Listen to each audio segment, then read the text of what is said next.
नमस्कार, राजस्थान स्पेशल देख रहे हैं आप और मैं हूं आपके साथ वक्ता दुबे। सबसे पहली खबर में बात जयपुर की। जयपुर में सरकार के चिंतन शिविर के दूसरे दिन मुख्यमंत्री अशोक गहलोत ने मीडिया से बातचीत की और उन्होंने सरकार के विकास कार्यों की जानकारी दी। वहीं मंत्री ममता भूपेश और प्रताप सिंह खाचरियावास ने प्रेस कॉन्फ्रेंस को संबोधित करते हुए कहा कि अब तक 77% वादे पूरे किए जा चुके हैं। सरकार ने पेपर लीक मामले पर सख्त कार्रवाई की है। राज्य सरकार लगातार नौकरी दे रही है।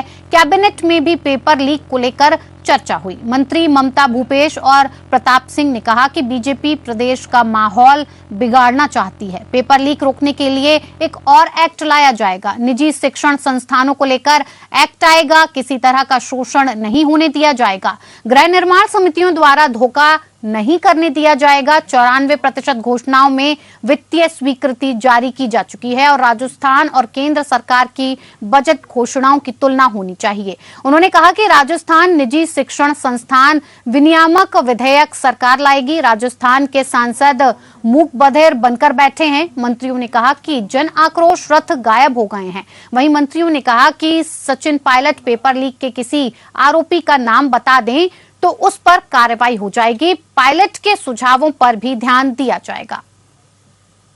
4 साल ये उपलब्धि क्या क्या है, जो वादे किए थे हम लोगों ने जन घोषणा पत्र में और जो बजट पेश किए थे, तो एक ये भावना थी कि हम लोग एक रिव्यू करें कि हम कहाँ तक पहुँचे, कहाँ हमने उपलब्धि हासिल की है, कहाँ कमी नहीं है। मुझे खुशी है कहते हुए कि अधिकांश मंत्रियों ने सबने अपनी अपनी परफॉर्मेंस दी है, मंत्रालय की भी, खुद की भी। मैं बहुत इम्प्रेस हुआ कि ये प्रयास किया गया कि जो बजट घोषणाएँ थी वो कैसे पूरी हुई। किस तरह जन घोषणा पत्र का अधिकांश जो है हिस्सा वो कंप्लीट हो गया, तो ओवरऑल बहुत सेटिस्फैक्शन हम लोगों को। राज्यपाल कलराज मिश्र ने राजभवन में संविधान उद्यान के भ्रमण के लिए ऑनलाइन विजिटर बुकिंग प्रणाली का बटन दबाकर लोकार्पण किया और इसके साथ ही संविधान उद्यान अब आम दर्शकों द्वारा भ्रमण के लिए खोल दिया गया है। राजभवन की वेबसाइट पर दिए गए लिंक से लोग अग्रिम बुकिंग करवा सकते हैं। उद्यान का भ्रमण सप्ताह में 2 दिन शुक्रवार और शनिवार को किया जा सकेगा। राज्यपाल ने कहा कि संविधान उद्यान में संविधान निर्माण और उसके लागू होने की ऐतिहासिक यात्रा को विभिन्न कला रूपों में संजोया जाएगा। उन्होंने कहा कि संविधान उद्यान हमारे मूल लिखित संविधान पर उकेरी प्राचीन भारतीय संस्कृति से जुड़ी कलाकृतियों को भी मूर्त रूप है। इसके आमजन के लिए खुलने से संविधान से जुड़ी संस्कृति से अधिकाधिक लोग प्रत्यक्ष जुड़ सकेंगे। राज्यपाल के प्रमुख सचिव सबीर कुमार ने कहा कि कोई भी निर्धारित प्रक्रिया पूर्ण करते हुए ऑनलाइन विजिटर बुकिंग प्रणाली के माध्यम से पंजीकरण करा सकता है और संविधान उद्यान का अवलोकन कर सकता है।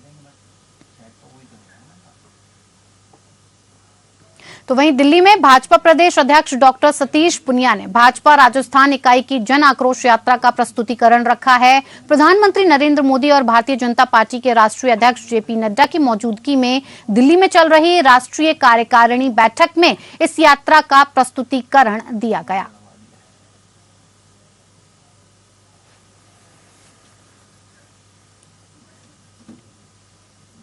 बीकानेर में भाजपा ने शीतलहर और पाला पड़ने से फसल में हुए नुकसान के मुआवजे के लिए प्रदर्शन किया। उन्होंने प्रशासन और सरकार के खिलाफ जमकर नारेबाजी की। खाजूवाला भाजपा मंडल अध्यक्ष जगविंद्र सिंह ने बताया कि कई दिनों से चल रही शीतलहर और अधिक ठंड के कारण पारा रात्रि को जमाव बिंदु पर होता है, जिससे फसल पर बर्फ जमने और अधिक पाले की वजह से क्षेत्र में सरसों और चने की फसल को भारी नुकसान हुआ है। कुछ दिन पूर्व जिस फसल को देखकर किसानों के चेहरे पर चमक थी, आज शीतलहर के कारण फसल हुए नुकसान से किसान निराशा में डूब चुका है और उसकी तैयारी फसल प्राकृतिक आपदा के कारण फसल नष्ट हो रही है। मौसम विभाग के अनुसार अभी कुछ दिन और शीतलहर चलेगी। किसान प्रशासन और सरकार की तरफ इस आस में देख रहा है कि इस मुसीबती समय में उसे संबल मिले और सरकार को उनकी फसल में हुए नुकसान का सर्वे कराकर उचित मुआवजा दिलाने का काम करना चाहिए। डैम में पूरा पानी होने के बावजूद सरकार पानी नहीं दे रही है, जिससे किसानों को भारी नुकसान उठाना पड़ रहा है।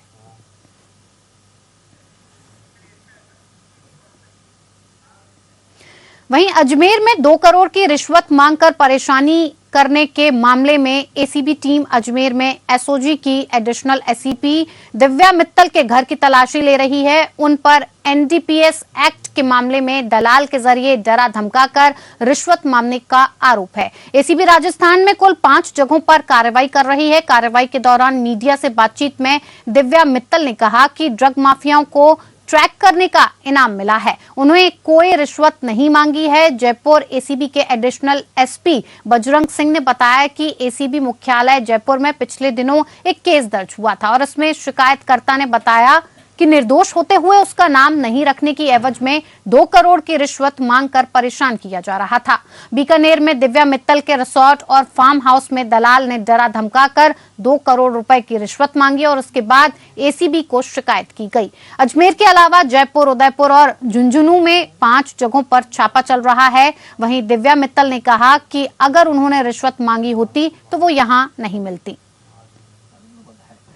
एसीबी मुख्यालय को पिछले दिनों सूचना मिली थी कि एसओजी अजमेर के अंदर एनडीपीएस से संबंधित प्रकरण दर्ज है, जिसके अंदर परिवादी है उसका भी निर्दोष होते हुए उसको उसका नाम नहीं रखने के एवज में उससे 2 करोड़ रुपए की रिश्वत मांगी जा रही है। जो परिवादी की जो रिपोर्ट थी उसके बाद में हमारे द्वारा उसमें वेरिफिकेशन करवाया गया। परिवादी का ये कहना था कि जब वो वहां पे गया और जो एसओजी की अधिकारी है श्रीमती दिव्या मित्तल, उन्होंने अपने एक जो दलाल है उनको उनका फोन आने के लिए बोला और दलाल के फोन आने के बाद में वो वहां से रवाना होके और उसको फोन आया तो उसको उदयपुर बुलाया गया, जहाँ की जो एसओजी की एडिशनल एसपी है उनका जो रिसोर्ट और फार्म हाउस है वहां पे दलाल था, उसने उनको डरा धमका के जो 2 करोड़ रुपए की रिश्वत मांगी और बाद में उसने 2 करोड़ रुपए देने में असमर्थता जाए। तो वहीं जयपुर के प्रागपुरा में एएसआई द्वारा एक पत्रकार के साथ किए गए अभद्र व्यवहार के कारण स्थानीय पत्रकार संघ में जबरदस्त आक्रोश है। पत्रकार संघ के सदस्यों ने प्रागपुरा पुलिस की कार्यप्रणाली को लेकर अतिरिक्त पुलिस अधीक्षक कोटपुतली को एक ज्ञापन सौंपा। ज्ञापन सौंपते हुए राजस्थान पत्रकार संघ जिला अध्यक्ष आनंद पंडित, कोटपुतली प्रेस क्लब अध्यक्ष अमित यादव, विकास वर्मा आदि ने बताया कि 14 जनवरी को प्रागपुरा थाने के एएसआई जयराम जाट ने एक पत्रकार साथी के साथ अभद्र भाषा का प्रयोग किया। वहीं दूसरे दिन जब थाने में पहुंचे अन्य पत्रकारों से भी धमकी भरी भाषा में बातचीत की गई। एएसआई की कार्यप्रणाली से पत्रकार संघ में आक्रोश व्याप्त है। पत्रकार संघ के सदस्यों ने ये भी बताया कि पुलिस और पत्रकार एक सिक्के के 2 पहलू हैं। यदि एक पक्ष इस प्रकार का व्यवहार करेगा तो पत्रकार किस तरह से अपनी कलम के द्वारा सच्चाई जनता के सामने लाएगा, और इसीलिए इस प्रकार के पुलिसकर्मी को तुरंत प्रभाव से यहां से पदमुक्त किया जाए। पत्रकारों की बात सुनकर एएसपी विद्या प्रकाश ने कहा कि 3 दिन में जांच करवाकर उचित कार्यवाही की जाएगी। इधर विधायक इंद्राज गुर्जर को भी घटना के बारे में अवगत कराया गया, जिस पर विधायक ने कहा कि पत्रकार के साथ इस प्रकार की अभद्रता किसी स्वरूप में भी स्वीकार नहीं की जाएगी।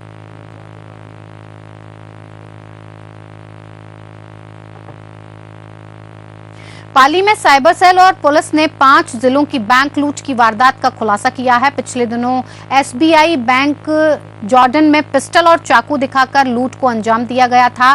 पाली पुलिस अधीक्षक गगनदीप सिंघला और थाना अधिकारी ने घटना का खुलासा किया और इसी के साथ पाली, जोधपुर, बाड़मेर, अजमेर और नागौर में बैंक और शराब ठेकों पर लूट की वारदात का भी पुलिस ने पर्दाफाश किया।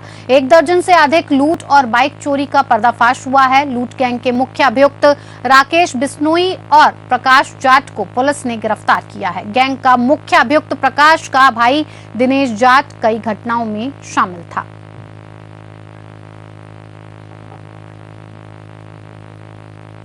अब खबर अलवर के विराटनगर से है। यहां के शाहपुरा अलवर सड़क मार्ग पर एक तेज रफ्तार बोलेरो ने मोटरसाइकिल को टक्कर मार दी, जिससे मोटरसाइकिल सवार 2 युवक गंभीर रूप से घायल हो गए। दुर्घटना की सूचना मिलते ही 108 मौके पर पहुंची। दुर्घटना स्थल पर विराटनगर थाना पुलिस के head constable Rajendra Chaudhary police बल के साथ मौके पर पहुंचे। पुलिस ने बोलेरो और मोटरसाइकिल को जब्त कर थाने पहुंचाया। 108 चालक मानसिंह ने बताया कि घायल अवस्था में दोनों युवक मुकेश और आशु को एम्बुलेंस की सहायता से सामुदायिक स्वास्थ्य केंद्र विराटनगर इलाज के लिए भेजा गया। गंभीर हालत देखते हुए घायलों को जयपुर के लिए रेफर कर दिया गया है।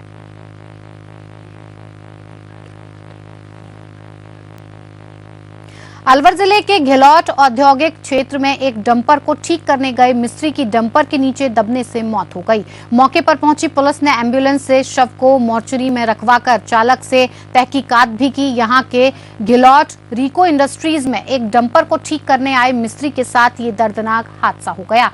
काम करते करते उस समय अचानक डंपर में लगा जैक फिसल गया, जिससे मिस्त्री उसके नीचे दब गया और उसकी मौत हो गई। जानकारी के अनुसार मृतक मिंटू चरखी दादरी फोगाट धाणी का रहने वाला था और जो नीमराणा क्षेत्र में गाड़ियों को सुधारने का काम करता है। उसे कोई व्यक्ति दुकान से गाड़ी का काम कराने के लिए ले गया था। घटना की सूचना पर पुलिस मौके पर पहुंची और शव को मोर्चरी में रखवाकर चालक से पूछताछ की।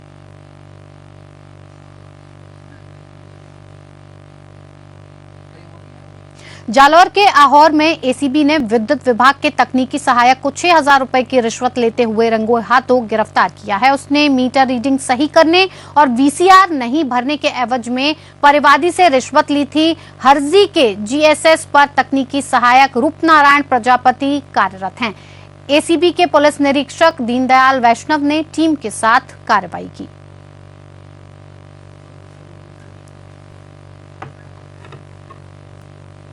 पाली के रानी रेलवे स्टेशन के पास ट्रेन के गिरने से 30 वर्षीय व्यक्ति की मौत हो गई। पुलिस ने बताया कि रात 12:45 एक्सप्रेसवे ट्रेन से गिरने के कारण दिल्ली के कर्मपाल की मौत हो गई। शव को रात में रानी के मोर्चरी में रखा गया था। आज परिजनों के पहुंचने पर शव का पोस्टमार्टम करवाकर शव परिजनों को सौंपा गया और इस मौके पर रानी थानाधिकारी महेंद्र सिंह, एएसआई रामलाल परमार, कांस्टेबल जय सिंह पिलवा उपस्थित रहे।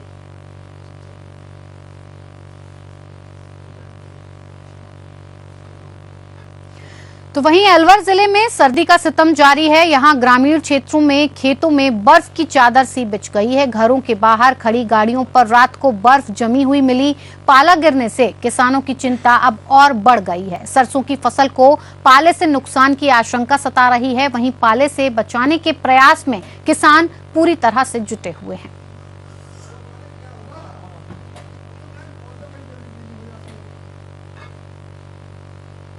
तो वहीं करौली के स्थित राजकीय उच्च प्राथमिक विद्यालय वार्षिक उत्सव बड़े ही धूमधाम के साथ मनाया गया। इस अवसर पर विद्यालय की आकर्षक सजावट की गई। वहीं उत्सव में अतिथि के रूप में आए ग्राम पंचायत सरपंच लक्ष्मा देवी, पूर्व सरपंच रामलखन मीणा आदि मौजूद रहे। कार्यक्रम में विद्यालय का स्टाफ, प्रधानाध्यापक सुनील गुप्ता, वरिष्ठ अध्यापक राधेश्याम मीणा को छात्रों ने जोरदार स्वागत किया और इस दौरान विद्यालय भवन में अभिभावक सहित 500 से भी अधिक छात्र छात्राएं सम्मिलित रहे। वहीं विद्यालय का प्रांगण दर्शकों से खचाखच भरा हुआ था। अतिथियों के स्वागत के बाद कार्यक्रम की शुरुआत दीप प्रज्वलन और गायत्री मंत्र से की गई। इसके बाद विद्यालय के 7 सदस्यों ने प्रार्थना गीत और स्वागत गीत गाए।